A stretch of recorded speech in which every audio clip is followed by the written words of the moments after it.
L'homme rentre joyeusement chez lui avec sa lumière blanche. Mais il découvre une maison vide, sans la moindre trace de sa femme. Un mauvais pressentiment monte alors en lui. Il se précipite dans la chambre de sa femme. Mais il n'y a aucune trace qu'elle y ait jamais vécu. Puis il se rend dans le salon. C'est alors qu'il remarque que, la seule photo de famille à trois a également disparu. À ce moment-là seulement, il comprend que sa femme est définitivement partie. Il se souvient du temps où son fils venait de naître. Quand son ex-femme les a abandonnés, lui et son fils, pour s'enfuir. C'est une femme qui s'est résolument installée à ses côtés, prenant soin de lui et de son fils avec une attention minutieuse. Au début, ils ont aussi passé quelques années dans le respect mutuel, jusqu'à ce que son ex-femme revienne jouer un rôle, et il a alors changé du tout au tout. Non seulement il nie leur mariage, mais il affirme aussi qu'il pourrait laisser l'homme rester à ses côtés comme une nounou. C'est pour que l'autre partie soit reconnaissante. Il s'occupe lui-même du fils depuis 6 ans. Il accompagne même ses propos en exprimant qu'une femme, en tant qu'étrangère, ne peut pas espérer être enterrée dans la tombe ancestrale. Pour tester la loyauté de la femme, l'homme jette un briquet dans la piscine. Elle a plongé pour récupérer. Sans hésiter, elle a mis les pieds nus dans l'eau glacée, ramassant un briquet mystérieux,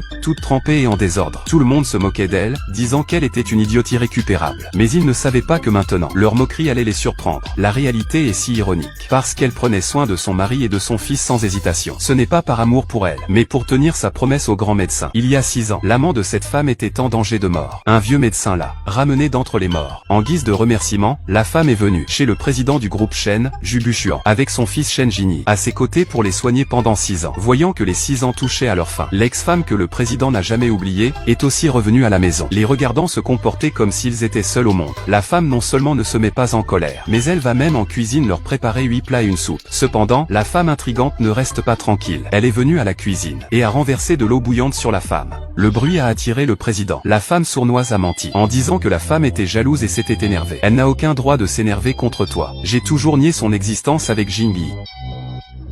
Ne t'inquiète pas. Tu es la maîtresse éternelle de cette maison. Toi, femme au cœur de serpent. Avant, papa te gardait parce que tu étais obéissante comme un chien. Tu pensais vraiment pouvoir remplacer ma mère? Je te le dis. Si tu touches encore un cheveu de Qianqian, tu as juste à foutre le camp de cette maison. La femme regarde cet ingrat qu'elle a soigné pendant 6 ans. Dire qu'elle ne souffre pas serait un mensonge. Heureusement, dans 4 jours elle tiendra sa promesse. Mais ce jour-là, la femme aperçoit par hasard la manipulatrice. Malgré la sécurité du fils du PDG, elle le prend dans ses bras, et le sort par la fenêtre pour attraper un ballon. Terrifiée, la femme les appelle en hâte. Demandez-lui de ramener le garçon. Ce comportement est très dangereux. La femme rusée pense que la femme se mêle de ses affaires. Elle fait une erreur par inadvertance. Le garçon tombe directement du haut de l'étage. Heureusement, le garçon a eu de la chance. Il a juste quelques égratignures. Et quand le président demande ce qui s'est passé, la femme manipulatrice a pris la parole en premier et a jeté toute la faute sur la femme, en l'accusant d'avoir blessé le garçon. Le PDG, aveuglé et naïf, a cru les paroles de la manipulatrice. Au moment crucial, le garçon